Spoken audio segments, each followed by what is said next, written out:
England have been a joke in the World Cup for some time now, but I feel like that's about to change following this tournament. Keep in mind, I'm not saying England are going to win the World Cup for sure. All I'm saying is they have a great chance to win it, probably their best in decades. There are a couple reasons why I say that. Their path to the final being one of them, and most importantly, their tactics. Before we dive into the tactics, let's take a look at the bracket for this World Cup. England will face Sweden in the quarterfinals. Notice how every other team is going up against a strong contender. No offense, but they're not as strong as the other teams left. It doesn't mean they can cause an upset though. So basically, England will face their first tough challenge in the semifinals when they have to take on either Croatia or Russia, provided they win their own quarterfinals first, of course. Having said that, let's take a look at the manager, Gareth Southgate. England have had many managers in the past who just did not perform as expected and wasted the potential of England's golden generation in process. So there was no doubt that England needed to revamp their team, especially after their humiliating exit in the Euro 2016. Prior to being in charge of the senior England team from 2013 to 2016, Southgate managed England's under-21 team and had a win ratio of almost 82%. This means that a lot of players on the first team right now played under Southgate in that under-21 team. Therefore, the team chemistry displayed by this England side is matched by no other English team in recent past.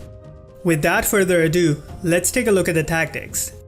You guys may have noticed, more and more managers are adopting wingbacks or offensive fullbacks in their teams.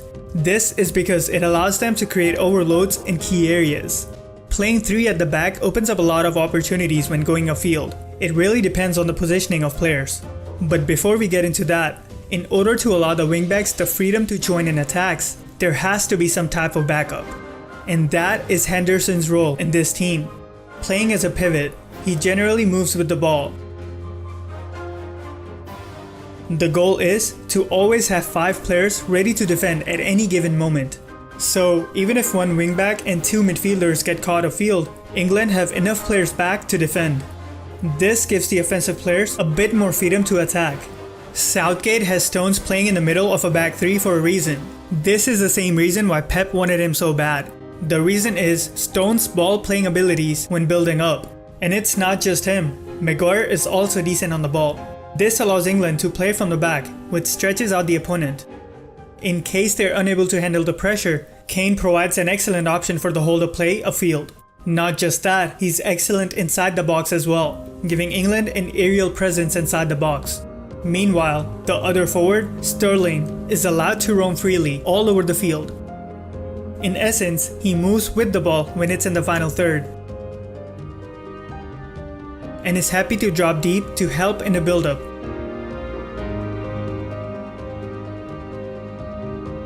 Southgate wants everyone to get involved when building up, as this makes the process much easier. To do just that, his players in the midfield often take positions out wide, opening a channel in the middle for a forward. Let's take a look at it again, and this time, notice how the overload frees up an England player. The number 20 is left to mark 2 players as Kane comes deep, freeing up Trippier out wide. Walker's role as an inverted fullback is really helpful since it gives England an extra player in the midfield as opposed to staying back and wide on the right. When in the final third, the players take up positions in spaces that forces the opposition to either step up, leaving space in behind, or leave them open. The midfielders have to be on the same wavelength as the wingbacks all the time because their roles are interconnected. Notice how since Trippier is back, Loftus-Cheek goes up, while on the other side, Lingard stays back since Young is up. The midfielders have been decent so far, and they work very well when running at the opposition.